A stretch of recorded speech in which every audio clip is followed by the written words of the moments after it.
So I don't have anything on my face. I'm going to get started with skincare. Now, when you are trying to use color correctors for dark areas on the face, or even when you're, trying to cover redness as well, you do want to make sure you get your skincare right. Now, we're working primarily on the eye area. I am going to be doing something in between to show you about redness as well, but we're going to focus on the dark area around the eyes. So when you are working around the eyes, just a quick note, I know I've said this in many other videos, but your skin around your eye area is the thinnest than anywhere else on your body. So it really is quite delicate. So you need to keep it quite hydrated. And even more so when you are using color corrector, because when you're using color corrector, if you're using the right type, realistically, if you suffer from quite extreme dark circles, you want to go for more of an opaque kind of finish, like more of a kind of tougher texture, because that's going to really keep that color corrector in place in order for you to get those dark circles kind of neutralized. If you're using things like liquid color correctors, then yes, it's going to work, but it's not going to be that great for severe dark circles. That's why I would always recommend an opaque color corrector, like something which is quite stiff but easy to kind of blend in as well, doesn't just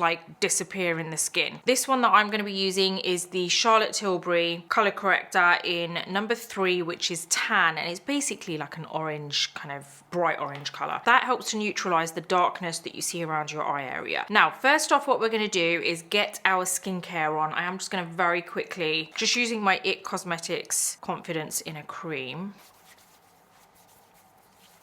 Next, what I want to do is moisturize my eye area. So I'm going to be using my Drunk Elephant Ceramide AF Eye Balm. This is really good at hydrating. It also strengthens the kind of skin, the skin barrier. It has 3% ceramide blend, 10% plant omega lipid complex, which basically helps to kind of restore your elasticity and also smooth the eye area. And it's quite a kind of cushiony formula, which I really like because I feel like it's actually doing something. And it keeps them hydrated all day. I don't ever feel that my eye area is feeling dry, which is the worst thing when you are dealing with kind of dark circles or dehydration around that area. So I'm just putting it all the way around the eyes, making sure it's nicely smoothed in, and that's it. We're going to let that sit for a minute. In the meantime, I am going to use a quick color corrector on the rest of my face because I do have a bit of redness at the moment. I kind of broke out a little bit here last week. Now it's completely gone. It's just the scar kind of left, the redness is completely flat. So I am going to be using the Doll 10 TCE. So this corrects everything green cream. You put this on after your moisturizer and it really helps to neutralize the redness in your skin. And I'm just gonna put 1 pump, and it's really easy to blend in. So I'm just gonna put this on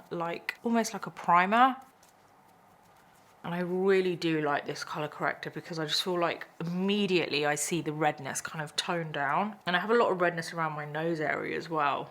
I don't really have much on my forehead, to be honest. It's just around the nose area and the rest of my face. So I'm generally not so concerned about using an opaque finish for the green color corrector on my face because I don't have severe redness. It's just quite subtle redness that I have. If you were to have, if you do have quite severe redness, then I would suggest an opaque green color corrector because honestly it's going to make the world of difference. And this is a little bit more transparent, so this is perfect if you just suffer from general kind of redness throughout the day. So I'm going to go ahead and start with my eyes now, and I'm going to be applying my orange color corrector now. So this is where we're going to look a bit mishmash, but like half like the Hulk and half like we've been tangoed, but it's all good. So I'm going to go ahead and use my finger. So I'm going to warm it up like that. So that's what I'm doing there, and now I've got a whole load on my finger there. And I'm going to just put this on the back of my hand because I can work from here because it's quite a obvious color. So we don't want to kind of go crazy with it, but at the same time we want it to kind of sit on the skin, neutralize the darkness, but then also not have so much product there that when we apply our concealer, it starts to kind of mix in and changes the color of the concealer. Okay, so I've got a little bit on my finger and I'm just going to go ahead and apply a little bit on my top of my eye there and then here. I'm not going too close to my lower lash line. I'm kind of applying it just on the groove of the circle because that's the area that usually makes it look a bit more pronounced. And we're just gonna kind of buff it in. We're not going side to side. We're just kind of that's it. And I didn't actually put a lot on. I didn't have a lot on my finger. So there you go. Same thing here. It's more so around the kind of orbital bone. There you go. See that? So now we've got that kind of orange finish there. Now I can feel that that isn't enough that it kind of, you know, I can keep blending it, but it's also enough that it's just sitting evenly on that kind of area where the darkness is. Okay, so I'm gonna go ahead and do the same thing to the other side. So just around the groove. It is really important that you make sure that the edges are kind of like blurred, because it's just going to look weird otherwise. Now you can apply this anywhere else that you feel that you've got a bit of darkness. I sometimes feel like I have a bit here, so I'm just going to go ahead and add a little bit here. Next, we're going to go into our concealer. So I'm going to be using my NARS Radiant Creamy Concealer. I didn't want to use my Tarte Shape Tape because that is a bit more like, kind of like more medium to full coverage. So I really wanted to stick to a generic concealer that I know a lot of people use that isn't necessarily full coverage. So here we go. So I'm going to be using the shade Ginger. First off, I am going to apply just a little bit to my eyelid. Now I'm applying my concealer as normal, how I usually do. There's no change on this part. So I'm gonna get my beauty blender and I'm just gonna blot it on. Now what I want you to know is, you know how I mentioned that you want to make sure you don't apply a lot of the orange color corrector? This is the best way I could describe it to you. When you apply it, it should be like second skin. It shouldn't be like a layer on top, if that makes sense. But that doesn't mean you keep blending it in and blending it in. It just means that the amount you apply initially shouldn't be that much. You don't want so much of that color corrector on your eyes that when you start applying your concealer and buffing it in, there's enough of the color corrector to kind of mix in with it. It should just be a layer on your, like a very ultra fine veil on your skin. It shouldn't be enough that you can, you know, change the color of your concealer. So can you see how that has just covered everything up and it doesn't look orange? So you don't need to worry about that. That's a question I get asked a lot. Does your concealer turn orange? Are your eyes just gonna look orange? So now I've got my setting powder, which is my Ultra HD from Makeup Forever. And I'm just gonna set my eyes as normal. There you go. Eyelids are done.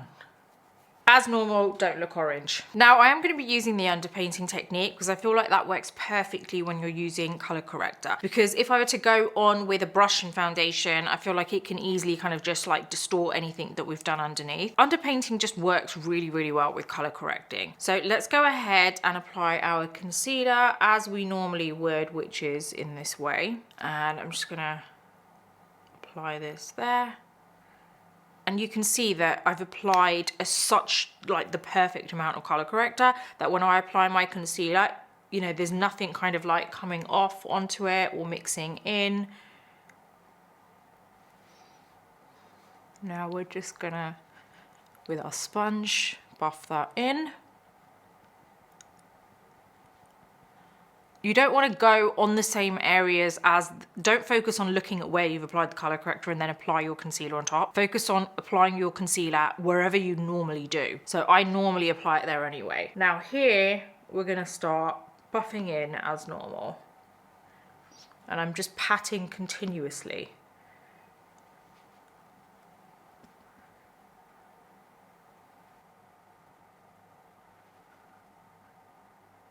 Now let's apply a little bit of foundation. I'm gonna use my Charlotte Tilbury Beautiful Skin Foundation in number 7, and I'm just gonna use a sponge for this. So I've got this on the back of my hand, buffing it into the sponge first, and then over my skin, like over my face.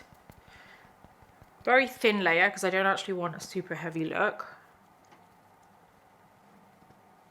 Now obviously before you apply a foundation, you can kind of like go ahead and contour or whatever, like obviously with underpainting that's part of it, but I'm not doing the whole kind of sculpting or anything. I just want you to see how your base can look once it's powdered and kind of like all done, and then you can just add whatever you want to add on top.